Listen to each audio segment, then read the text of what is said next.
वो आज कंसेक्टिवली तीसरे दिन जो है वो इलेक्शन कमीशन के सामने खड़ी है। पूरे कॉन्स्टिट्यूशन एवेन्यू के ऊपर जो है ये सारी पुलिस फोर्स को यहाँ पे खड़ी है, जबकि आपको पता है कि जो कि वो उनको एक्चुअली प्रॉब्लम आ रही है। सारी जो इस वक्त इस्लामाबाद की पुलिस है उसका बहुत बड़ा हिस्सा इन्होंने कॉन्स्टिट्यूशन एवेन्यू में इलेक्शन कमीशन के सामने लगाया हुआ है। और मैं ये समझता हूँ कि एक तरफ तो रोज़ाना हम देख रहे हैं कि कितना ज़्यादा स्ट्रीट क्राइम इस्लामाबाद में बढ़ रहा है। हम देख रहे हैं कि कितना ज़्यादा एक ओवरऑल क्राइम की सिचुएशन इस्लामाबाद में डिटेरिएट हो रही है, नीचे से नीचे जा रही है। और यहाँ पे जो एक ओवर डूइंग इलेक्शन कमीशन ने की हुई है, इतनी ज़्यादा पुलिस फोर्स उन्होंने मंगवा के इलेक्शन कमीशन को सील किया हुआ है, जिसकी कोई तुक समझ नहीं आती। कल जो फैसला हुआ वो 22 करोड़ लोगों के मुंह के ऊपर एक तमांचा था। कभी भी बंद कमरों के फैसले हमारे अनइलेक्टेड जो जो इदारे हैं वो पता नहीं कब समझेंगे कि बंद कमरों में फैसलों का ज़माना गुजर चुका है। पाकिस्तान के लोग फैसले अपने सामने होते हुए देखना चाहते हैं, मेरिट्स के ऊपर होते हुए देखना चाहते हैं। कल जिस बहिमाना तरीके से पाकिस्तान के वाहिद वफाकी लीडर, पाकिस्तान की वाहिद वफाकी जमात के लीडर इमरान खान को डी सीट किया गया, नाअहल करार दिया गया, एक भोंडी कोशिश की गई कि उन्हें नवाज शरीफ के बराबर लाके खड़ा किया जाए, उसके ऊपर पाकिस्तान के अवाम के रिएक्शन की, पाकिस्तान के अवाम के रद्द-ए-अमल की एक झलक आपने कल देखी। और अभी पार्टी की कोई अपील नहीं थी, इमरान खान की कोई अपील नहीं थी, और पूरे मुल्क में अल्हम्दुलिल्लाह लोग निकले। सबसे पहले कोयटा का शहर बंद हुआ, जो समझा जा रहा था कि जी वो पाकिस्तान की मेन स्ट्रीम पॉलिटिक्स में बलूचिस्तान का हिस्सा नहीं होता। कल सबसे पहले कोयटा बंद हुआ, उसके बाद गिलगित बल्तिस्तान और द्यामेर में एहतजाज हुआ, और उसके बाद रावलपिंडी, इस्लामाबाद, सियालकोट, कराची, सक्खर, हैदराबाद, गुजरांवाला, लाहौर, मुल्तान, कौन सा शहर है जहाँ पे लोग दीवानावार बाहर नहीं निकले और उन्होंने इमरान खान से अपनी मोहब्बत का इजहार किया।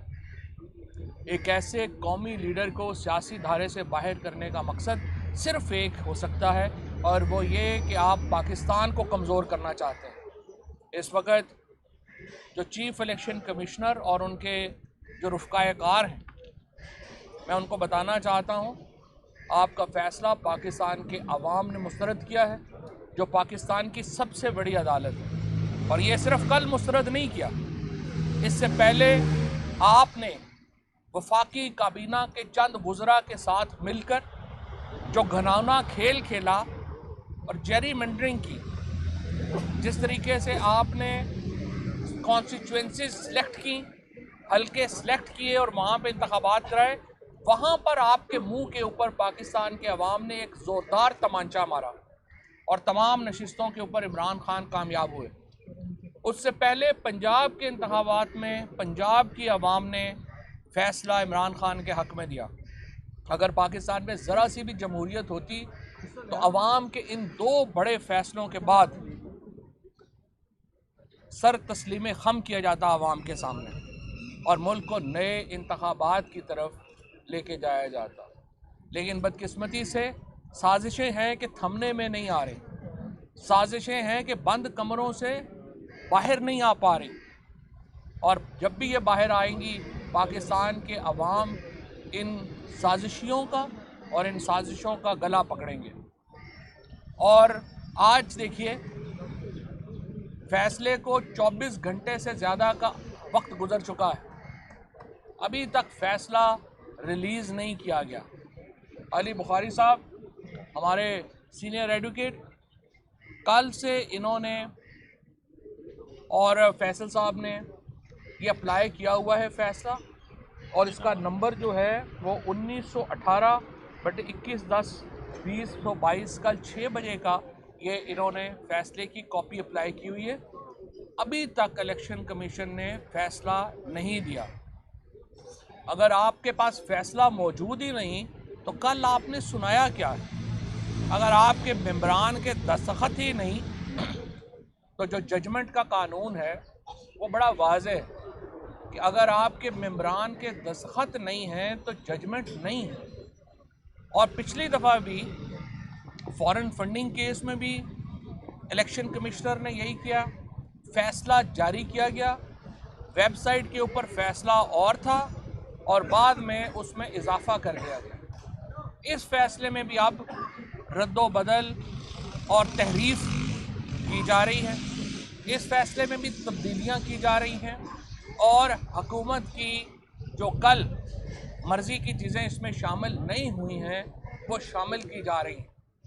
इससे ज़्यादा बददियानती किसी इदारे की जिसके पास इंटरेस्टमेंट हो जजमेंट की क्या हो सकती है। एक तरफ कहा जा रहा है कि हमें इलेक्शन कमीशन की तौहीन ना हो, हम इलेक्शन कमीशन की तौहीन नहीं करना चाहते, लेकिन एक ऐसे इलेक्शन कमीशन का क्या किया जाए कि जिसके चीफ इलेक्शन कमिश्नर और 2 मेंबरान यानी 5 में से 3 मेंबरान के ख़िलाफ़ रेफरेंस पेंडिंग हो, आला अदालतें उस रेफरेंस को सुने ना और हमें रोज़ उसी इलेक्शन कमीशन के सामने भेज दिया जाए कि इसी से ही आप अपने फ़ैसले करवाएं। तो आप उसको हम फूलों के हार पहनाने से तो रहे। या तो अदालतें, सुप्रीम कोर्ट के चीफ जस्टिस साहब से मैं कहूँगा, या तो आप हमारे रेफरेंस का फ़ैसला करें और आप हमें कहें कि ये रेफरेंसेस नहीं बनते, सुप्रीम जुडिशल काउंसिल का इजलास बुलाएं और इलेक्शन कमीशन के ऊपर आप रेफरेंसेस का फ़ैसला करें। ये नहीं हो सकता कि एक तरफ तो रेफरेंस पेंडिंग है, हम कह रहे हैं ये बददियानती कर रहे हैं हमारे साथ, हम कह रहे हैं कि ये एक वन साइडेड एक कमीशन है और फिर रोज़ाना हमें उन्हीं के सामने भेज दिया जाए कि नहीं आप फैसले भी आप करें। सुप्रीम कोर्ट ने कहा कि पीपल्स पार्टी, PMLN और PTI की फंडिंग केस का फैसला इकट्ठा किया जाएगा। आप लोग गवाह हैं, आप लोगों ने सुना भी नहीं कि पीपल्स पार्टी और PMLN के फंडिंग केसेस किधर गए। तोशा खाना केस जो जरदारी का और इसका है नवाज शरीफ का 10 साल से पेंडिंग पड़ा हुआ है, उनका केसेस का पता ही नहीं है कि किधर है। 1100 अरब रुपए के मुकदमे इनके नैब कोर्ट में तरमीम करके वापस हो गए हैं। 16 अरब रुपए का केस शहबाज शरीफ का, बिल्कुल जो ओपन एंड शट केस था, एक वाज़ेह मुकदमा था, उसको जो है वो यहाँ से नैब कोर्ट में से जो है FIA की कोर्ट से जो है उसको ख़त्म करवा लिया गया है। ये तमाम ज़्यादतियाँ पाकिस्तान के अवाम देख रहे हैं और इन ज़्यादतियों का बदला जब भी इलेक्शन हुआ है पाकिस्तान के लोगों ने लिया है। लेकिन यूँ लग रहा है कि हमें एक जो वाज़ेह तौर के ऊपर इनकलाब की तरफ जाना पड़ेगा, लॉन्ग मार्च की तैयारी करनी पड़ेगी और हमने जो मौका दिया इस हकूमत ने और हकूमत से मुंसलिका जो लोग हैं उन्होंने वो ज़ाया कर रहे हैं और पाकिस्तान के अवाम के पास कोई और चारा नहीं होगा कि वो पाकिस्तान के आइन को बचाने के लिए बाहर निकलें और इन ऐवानों को इन शैतानों से खाली करें। साहब ये बताएं कि आपको ये तमाम माहौल एक जा रहा है, वाज़ेह तौर पर टकराव की सियासत आ रही है, ब्लड शेड आपको नजर आ रहा है। दूसरा ये कि क्या इमरान खान के खिलाफ ये तमाम जो एक मूवमेंट चल रही है, क्या आप समझते हैं कि उनको पूरी तौर पर आम इंतखाबात आने वाले जितने भी उससे आउट किया जाना चाहते हैं? मकसद ये है कि पाकिस्तान की जो यकजहती को आप कैसे नुकसान पहुंचा सकते हैं कि वो लीडर जिसकी आवाज़ के ऊपर कोयटा से लेके काशगर तक और जिसकी आवाज़ के ऊपर कराची से लेके लाहौर तक लोग जो हैं वो अपनी आवाज़ उसके साथ मिलाते हैं, आप अगर उसको सियासत से बाहर करते हैं तो आप किसको कमज़ोर कर रहे हैं? आप पाकिस्तान को कमज़ोर कर रहे हैं। तो माइनस इमरान खान का जो एक ड्रीम है, जो एक ख्वाब है, जो बहुत छोटे लोग ये ख्वाब देख रहे हैं, उनका ये ख्वाब बहुत बड़ा है, ये पूरा नहीं होगा। अच्छा, आप बताइएगा कि कल सोशल मीडिया पे खबरें आ रही थी कि खान साहब से मुलाकात की है, उसके बाद जो है उन्होंने अपना इख्तिलाफ रिकॉर्ड करवाया और इमरान खान सुबह 2 बजे से लेके तो रात तकरीबन 9 बजे तक पूरी पार्टी वहाँ पे थी। 1 on 1 का तो सवाल ही पैदा नहीं होता, तो सारी पार्टी वहाँ पर थी और ये पार्टी का फैसला था। कल हमारे पास 2 आरा थी। एक राय ये थी कि इसी को कल का जो एहतजाज है किसी को लॉन्ग मार्च में कन्वर्ट कर दिया जाए, और दूसरी ओपिनियन ये थी कि नहीं, लॉन्ग मार्च एक बड़ा प्लान, ऑलरेडी हम उसका प्लान कर चुके हैं, ऑलरेडी हम उसके तमाम जो जुज़ियात हैं वो देख चुके हैं, तो जो हमारा मंसूबा है हमें उसके मुताबिक जाना चाहिए। तो जो कोर ग्रुप था पार्टी का, उसने इस पर इतफाक़ किया कि हमें लॉन्ग मार्च के साथ जो हमारा पहले से मंसूबा तय है हमें उसकी तरफ जाना चाहिए। फवाद साहब बताइएगा कि इमरान खान साहब के हवाले से आपने कहा कि इमरान खान साहब को माइनस नहीं किया जा सकता, लेकिन ये जो फैसला है ये भी तो मौजूदा टर्म के अंदर है, आने वाली इलेक्शन में तो हिस्सा ले सकते हैं। एक तो इस पर अपने कमेंट कीजिएगा। दूसरा ये कि इमरान खान साहब ने खुद कहा है कि लॉन्ग मार्च अक्टूबर से आगे नहीं जा सकता, तो एक हफ्ता बाकी बचा है, तो अब इसी हफ्ते के अंदर ही लॉन्ग मार्च स्टार्ट करने का है कि बिल्कुल, इंशाअल्लाह ताला लॉन्ग मार्च जो है वो किसी वक्त भी उसकी कॉल जो है वो आ जाएगी। जिस तरह से मैंने आपको कहा, लॉन्ग मार्च एक बहुत बड़ी तहरीक का एक जुज़, और इंशाअल्लाह ये तहरीक जो है ये तवील होगी। ये तहरीक एक लॉन्ग मार्च के साथ इन लोगों ने नहीं जाना, हमने एक पूरी तहरीक जो है वो प्लान की है, और इंशाअल्लाह उसकी जुज़ियात अगले 3-4 दिन में आपके सामने रख देंगे। अच्छा जोशी साहब, कल इलेक्शन कमीशन ऑफ पाकिस्तान ने अपना जो फैसला है वो कोर्ट रूम में सुनाया, और उसके बाद तहरीरी फैसला जारी नहीं किया गया।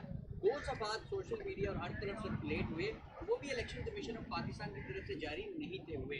वो जब सोशल मीडिया पर बहुत ज़्यादा सर्कुलेट हुए तो उसके बाद वही 2 सफ़ात उठा के इलेक्शन कमीशन ने ऑफिशियली भी जारी की। ये कौन था इलेक्शन कमीशन के फैसले से पहले जो सफ़ात जारी की? ये तो देखिए, ये सवाल तो आपको इन ये जो बंद कमरों में और पुलिस के पहरे में बैठे हुए लोग हैं इनके सामने रखना चाहिए कि जनाब आप ये बताइए कि जब आपने फ़ैसला जारी नहीं किया तो आखिरी 2 सफ़ात किसने जारी किया, और अगर आखिरी 2 सफ़ात आपके दस्तखतशुदा नहीं हैं, और अगर एक मेंबर ने साइन ही नहीं किए हैं, तो आपके कल के फ़ैसले की हैसियत क्या है। एक तो मैं पाकिस्तान की आला अदालतों से दरख्वास्त करता हूँ कि इस कंडक्ट को आप सामने रखें। ये दूसरी बार हो रहा है, पहले बार इन्होंने अपना फ़ैसला तब्दील किया फंडिंग केस में, और अब ये दूसरी बार इन्होंने एक मज़ाक़ा खेज़ काम ये किया है कि जजमेंट अनाउंस की है और कह रहे हैं कि अभी उसके ऊपर मेंबर के साइन नहीं हुए। मेंबर के साइन नहीं हुए तो 2 कागज़ जो हैं वो कैसे जारी हो गए, और अगर वो मेंबर के साइन के बग़ैर जारी हुए हैं तो उनकी कोई लीगल हैसियत नहीं है। सो ये इलेक्शन कमीशन के सवालात हैं जिसका इलेक्शन कमीशन को हम तो कल से कोशिश कर रहे हैं कि हमें इन सवालात का जवाब मिले, लेकिन वो सारे तो अपने बिलों में घुसे हुए हैं, और आगे इतनी ज़्यादा पुलिस जाके इस्लामाबाद में, जैसा मैंने पहले अर्ज़ किया, अमन व अमान की सिचुएशन से कहीं ज़्यादा क्राइम की सिचुएशन का प्रॉब्लम है। और ये सारे जो हमारे दोस्त हैं पुलिस वाले, इन बेचारों को यहाँ पे कल से खड़ा किया हुआ है, ये बड़ी जाती की बात है। इनको हटाएं और मीडिया का, आवाम का सामना करें। फवाद साहब ये बताइएगा कि जो इलेक्शन कमीशन के ऊपर जिस तरह आप तनकीद करते हैं, क्या बाकी इलेक्शन कमीशन जो है मौजूदा हुकूमत के दबाव में है या उनके दबाव में है जिनको आप कहा करते थे कि उनके मुंह पर खून लगा हुआ है? इलेक्शन कमीशन जो है वो बेसिकली इस हुकूमत की तो कोई हैसियत नहीं है बेचारों की, ये तो खुद जो है सिवाय डंडे के और तो किसी जोर के ऊपर नहीं खड़े हुए। तो हम समझते ये हैं कि यहाँ तक जो सूरत हाल पहुँची है वो जो हमारी इस्टेब्लिशमेंट है उसकी बेएहतियाती की वजह से पहुँची। ये पाकिस्तान की जो अब की सूरत हाल जो ख़राब हुई हुई है, जहाँ पे एक सियासी बहरान पैदा हुआ है, ये बहरान पैदा ही ना होता अगर हमारी इस्टेब्लिशमेंट, जिस तरह अब आके ये कहा जा रहा है कि उनका रोल अपॉलिटिकल होगा, वो इजाज़त नहीं करेंगे, ये रोल अपॉलिटिकल रहता पहले तो ये सूरत हाल पैदा ही ना होती। और बदकिस्मती से पाकिस्तान की ये जो सूरत हाल है इसको ठीक करने की ज़िम्मेदारी जो है वो सियासतदानों की भी है और हमारे इदारों की भी। साहब ये फैसला जारी नहीं हुआ, दस्तखत भी नहीं हुए एक मेंबर के, लेकिन मुकदमा दर्ज करने की खबर आ गई है कि वो पाकिस्तान मुकदमा कर रही है, तो आप इसको कैसे कंटेस्ट करें? चले 29वां मुकदमा हो जाएगा, कौन से पहले नहीं किए हुए। एंटी टेररिज्म लॉ से लेके कौन सा ऐसा मुकदमा है जो इमरान खान पे नहीं किया गया, एक मुकदमा और सही। Thank you.